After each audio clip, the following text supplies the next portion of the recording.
I didn't have a chance to review Dynamite on Wednesday because I was sick. Plus, they've been on a roll lately, so I was pissed. But I did watch the show, and I thought it was another strong outing. It was not without its flaws, but it was a strong show. The main thing was that we had 3 excellent matches. And a 2-hour show with 3 excellent matches is a thumbs-up show from where I sit. MJF wasn't very happy with me, called me a coward for missing the stream. I got called out by the AEW World Champion 2 days after the fact. You just know this fucking guy is sitting there going through some reviews and he realized one of his favorites was missing for a show that he was all over. I mean, this guy had at least 4 different segments on this show. And so he got all pissy about it. Look, I get it. I'd be upset too if I went to go find the latest sound off and it wasn't there. But I'm human. What can I say? These things happen. Better late than never. MJF against Takeshita was a lot of fun. And he gave Takeshita a lot before beating him. He was no pushover here. This was as competitive a match as you could ask for. If Takeshita would have won, he would have earned a championship match this Wednesday. But as little as MJF wrestles, this was, I think, only his second match since winning the title, I believe. His first since the Ricky Starks match at Winter is Coming. If he loses, I mean, what does that say about your world champion? But this was great. There was a spot where they were both on the ropes. Takeshita gave him a lariat, and MJF landed on his feet like he was Ricochet. After the match, he busted Takeshita in the head with the Dynamite Diamond Ring, and this was like the second time in the last 2 weeks the camera caught the guy blading on TV. If all these guys are going to blade, I wish they would work it out with their production people. Just get them all on the same page. And then, because the camera was lingering on him after the match, we got a shot of Takeshita passing the blade to Paul Turner. Because when I'm watching a movie, I always love it when I see the props being passed back to the prop master. That's always fun. MJF came back out again later for Bryan Danielson's match with Roosh. But before that, after his hard-fought victory in the opener, he had a backstage interview with Lexi Nair.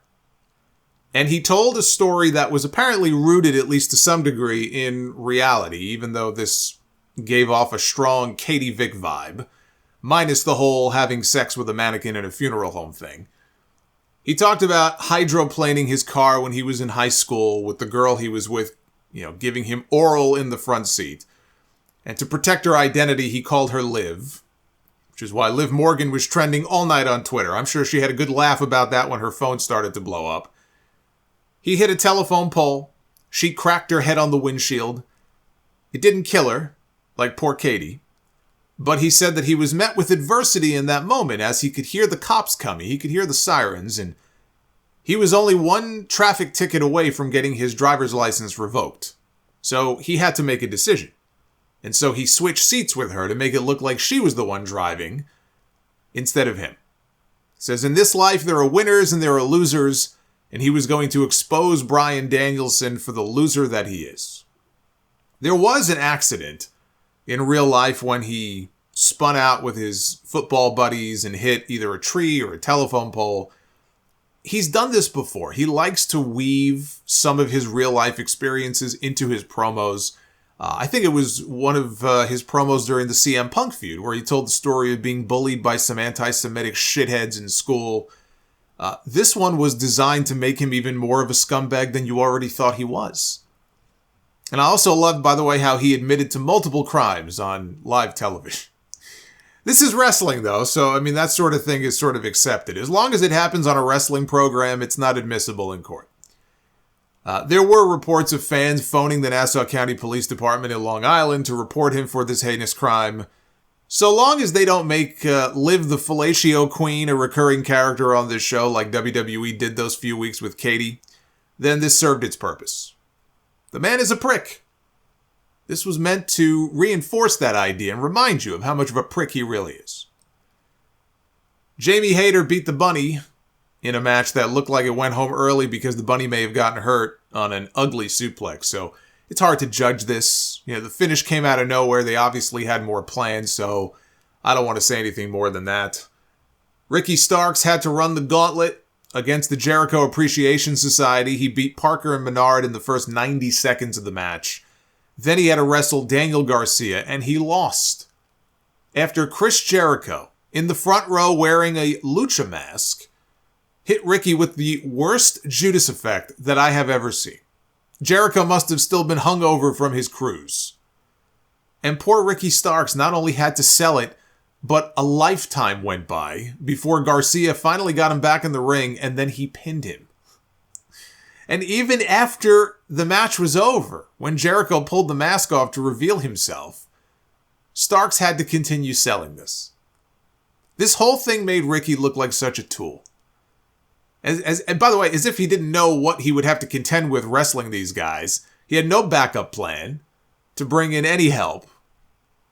And then that Judas effect was just the cherry on the shit sundae.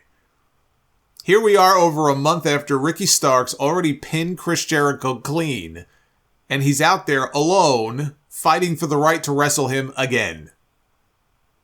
This really felt like it cooled him off, so I hope they have something good for him to come back with on TV this week.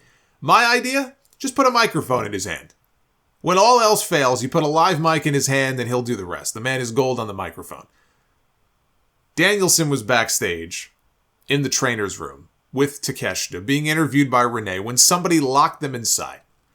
MJF came out to the ring. He told referee Aubrey to start counting for his match with Rush. And if Danielson doesn't make it back to the ring by the count of 10, he forfeits the match, and therefore there's no Iron Man match at Revolution. This was the final match Danielson had to win to make the Iron Man match official. Bryan ended up knocking the door down. He made his own little door dash to the ring just in time. And so we got our match. MJF stayed out there on commentary. And what followed was the expected excellent match that you would expect between Bryan Danielson and Rush. These two are great. They're two of the very best in the business right now.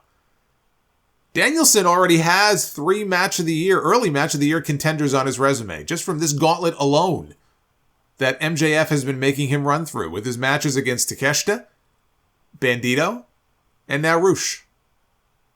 My one critique is that Danielson, he bled a gusher here. And I know he loves it. That's one of the reasons he signed with AEW. He wanted to bleed. I get that. But we already had Takeshita slicing himself open after the opening match. I didn't think it was needed here. It's not needed all the time, which continues to be one of my gripes with AEW. Not that they use blood, but they rely on it way too much in situations where it's really not always needed. The crowd was super hot for this, though. I saw some criticism of the smaller crowd.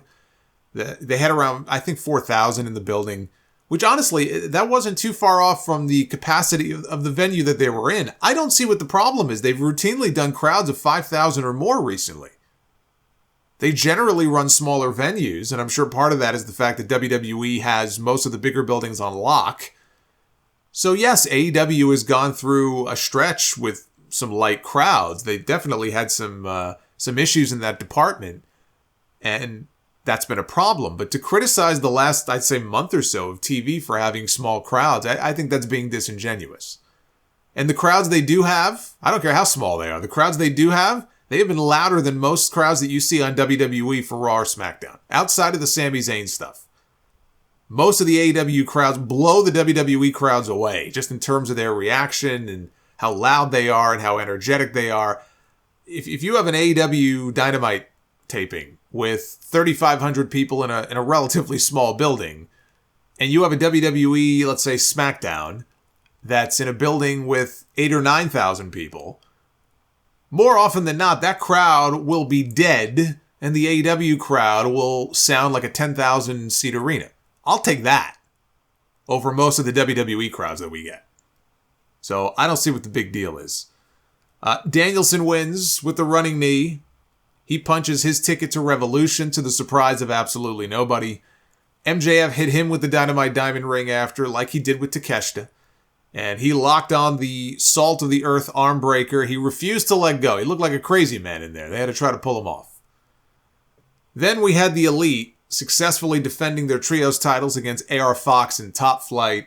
Another excellent match. Fox in particular I thought looked great out there. It's cool to see him getting that recognition, getting that stage after being MIA from the national scene, national television for so long. Each of these 3 matches on this show gave you something different. This was the match with all the crazy moves and nonstop action that the Elite does so well. Now let's start planting the seeds for a match with the House of Black. That should be their next big program. Then we had the shocker of the night, which was the Guns beating the Acclaimed to win the AEW Tag Team belts. And the shocker wasn't just that the Acclaimed dropped the belts, but that the Guns won them without help from their dad. I was sure we were getting a Billy Gunn heel turn after all. They were sort of teasing you. There were little teases there, even in the promo they did backstage, Billy and the Acclaimed earlier in the show. And then you had the ref bump when Billy Gunn came out to the ring. And shout out to Stephon Smith, the referee. He took one of those old Earl Hebner bumps out of the ring. That was quite the bump. But I didn't like this match. As a main event, I didn't think it was any good. Felt very disjointed.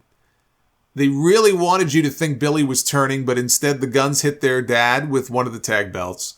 And then for the finish, Austin Gunn reached through the ropes. He walloped Anthony Bowens with the belt. Right? Classic heel tactic we've seen before. But I just didn't think this came off well at all. And then I don't know if they just had too much time left to kill or what, but everybody was just sort of standing around awkwardly for a while until they went off the air. Yeah, the Guns are okay as a mid-level team. Putting the tag belts on them makes more sense if Billy turned and helped his sons win, and then he rejoins them. Or if FTR is coming back, and they take the belts off the Guns. Because the last we saw FTR, the Guns ran them off and gave them a funeral on television. Dax Harwood has said their deals are up in April. They have a big decision to make. If they've already made that decision, or if Tony Khan thinks that they're staying, then using the Guns as transitional champions to put the belts on FTR, let's say at Revolution, or if that's too soon, maybe they do it at Double or Nothing. That would be the logical way to go. Instead of having FTR, let's say, beat a babyface team like the Acclaimed. Billy could still turn. Just because it didn't happen on Wednesday doesn't mean it still won't happen at, Revolution or something. That could be why this came off so awkward. They wanted to make you think that it was going to happen, but it didn't. It's part of a longer-term plan where when and if the Acclaimed get their rematch, and who the hell knows now, because they're back to working with Jay Lethal and Jeff Jarrett this Wednesday, then that's where Billy turns on Bowens and Caster and he helps his boys retain. The story is already there with FTR. If they want to get the belts on them, I have no problem with that. But unless Billy was turning, this should not have been the main event. Billy Gunn turning on the Acclaimed and helping his sons win the belts, that's a big enough angle where you could headline with it. But the way they did things and the way the match came off, it did not feel like a main event. I know why it was put in that spot, because they wanted a title change to close out the show. But it should have been Danielson beating Rush in the main event with their world champion trying to break Danielson's arm as the closing shot of the show. That's what they should have ended with. But there is another possibility why they switched the belts off the Acclaimed and put them on the Guns. It might not just be FTR. I saw the promo from Sting and Darby Allin on Rampage, where Sting said that the two of them, they would be going out in a blaze of glory. This was like Thelma and Louise here, the way that they were talking. We know this is Sting's final year in the ring. And if Darby keeps wrestling the way that he is, this may end up being his final year in the ring too, although for very different reasons. But we know this is Sting's final year in between the ropes. I don't see his final match being until later in the year, maybe Full Gear. But I would not be opposed to putting the tag belts on Sting and Darby and giving them a token run before Sting hangs it up for good. If they were going to do it, you wouldn't have Sting and Darby beat a babyface team like the Acclaimed, right? Or FTR. But the Guns, they would be the perfect sacrificial lambs. I don't know if that promo was in reference to them going after the tag belts, but given the timing of the title change, it did hit me as at least a possibility. If FTR has not yet made their decision, and they might still leave, that maybe the plan is not to give them the belts, maybe the plan would be to get the belts onto Sting and Darby Allin.